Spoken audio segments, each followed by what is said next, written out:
কিছু বুঝে ওঠার আগেই সব শেষ। টাকা পয়সা, মোবাইল, স্বর্ণালংকার সবকিছু হারিয়ে নিঃস্ব হচ্ছেন মানুষ। এটা এখন অনেকটা সিলেট নগরীর নতুন বাস্তবতা। একসময় পুণ্যভূমি, শান্তির নগরী হিসাবে পরিচিত সিলেট আজ যেন আতঙ্কে মোড়ানো এক শহর। এই সিলেটের মানুষ শান্তপ্রিয় মানুষ। সিলেটের মানুষ রাতে বিরাতে দিনে দুপুরে চলাফেরা করে, নির্বিঘ্নে চলাফেরা করতো। এই সিলেটের চিন্তায় সাম্প্রতিক সময় বেড়ে গেছে প্রচুর। এই ছিনতাইকারীদের কারণে খুবই আতঙ্কের মধ্যে আছি। আমাদের মা বোনরা আতঙ্কের মধ্যে আছে যে কখন কার চিন্তাই হয়। দিনে দুপুরে নগরীর ব্যস্ত সড়ক, অলিগলি কিংবা ফাঁকা রাস্তা, যেখানেই সুযোগ পাচ্ছে সেখানেই ঘটছে ছিনতাই। কখনো মোবাইল ফোন, কখনো নগদ টাকা, আবার কখনো স্বর্ণালংকার মুহূর্তেই ছিনিয়ে নিচ্ছে ছিনতাইকারীরা। সিলেটের মধ্যে যে অবস্থা, গতকালকে আমি সাগরদিঘির পাড় দিয়া বাসা যাইতেছি, এক মুরব্বী বলতেছে, ভাই মোবাইলটা আপনি পকেটে ঢোকান। এখন বুঝেন ছিনতাইকারীর যে সিলেটের যে অবস্থা দাঁড়াইছে। ছিনতাইকারী এইভাবে আগে এত বেপরোয়া ছিল না, এখন যেভাবে বেপরোয়া হইছে। আমি মানুষের কথা বাতিলে, আমি ব্যক্তিত্ব এখন রাস্তা বাই যাইতে হইলে, আমি জামতলার রাস্তা বাই আইতে হইলে, আমি হাওয়া ভাড়া বাই ঢুকতে হইলে, আমি বারুদখানা বাই যাইতে হইলে, আমি নিজে ডরাই এখন। সম্প্রতি নগরীর হাউজিং এস্টেট এলাকা, সাগরদিঘির পাড় এলাকাসহ একাধিক জায়গায় ছিনতাইয়ের ঘটনা জনমনে আতঙ্ক সৃষ্টি করেছে।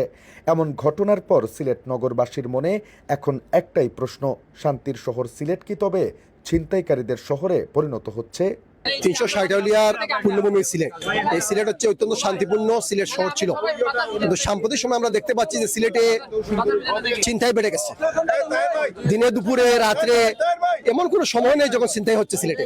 আর ছিনতাইকারী যারা, ওদের জেলে যাওয়ার 2-3 দিন পরে আবার বাইরে আসে। এরই প্রতিবাদে নগরীর সুরমাপাড়ের চাঁদনীঘাট এলাকায় ছিনতাইকারী সিন্ডিকেট ও চাঁদাবাজদের প্রতীকী কুশপুত্তলিকা দাহ করেছেন স্থানীয়রা। তাদের দাবি, দ্রুত কঠোর ব্যবস্থা না নিলে সিলেট আর নিরাপদ থাকবে না। অশান্ত সিলেট নাই, বর্তমানে সিলেটের প্রত্যেকটা নাগরিক ভীত, সন্ত্রস্ত, ছিনতাইকারী এবং দ্রব্যমূল্য লইয়া। এটার থেকে সরকারে আমরা উদ্ধার করা লাগবে।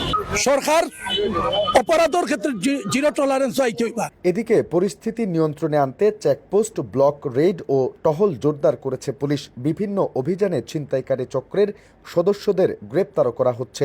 আমরা টহল বৃদ্ধি করেছি, পাশাপাশি চেকপোস্ট রয়েছে, আমাদের মোবাইল রয়েছে, আমাদের বিভিন্ন জায়গায় আমরা সিনিয়র অফিসার নেতৃত্বে আমরা অভিযান পরিচালনা করছি।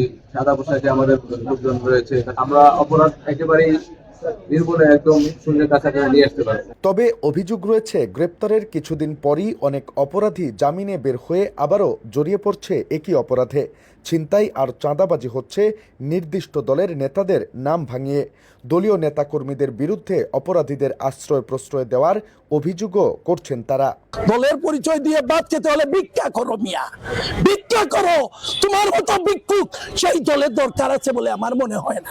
খেয়ে এই ধরনের অপকর্মের শেল্টার দেন কার তত্ত্বাবধানে? এই ধরনের অপকর্ম দলের গুরুত্বপূর্ণ ব্যক্তি হইলেও তান্ডে যাতে দল থেকে বাদ দেওয়ার ব্যবস্থা করা হয়। শান্তির শহর হিসেবে সিলেটের পরিচয় বহু পুরনো। নগরবাসীর প্রত্যাশা আতঙ্ক নয়, নিরাপত্তা ফিরুক এই শহরে। সিলেট আবারও ফিরে পাক তার পুরনো নাম, শান্তির নগরী। নিবেন্দু তালুকদার, সিলেট ভিউ।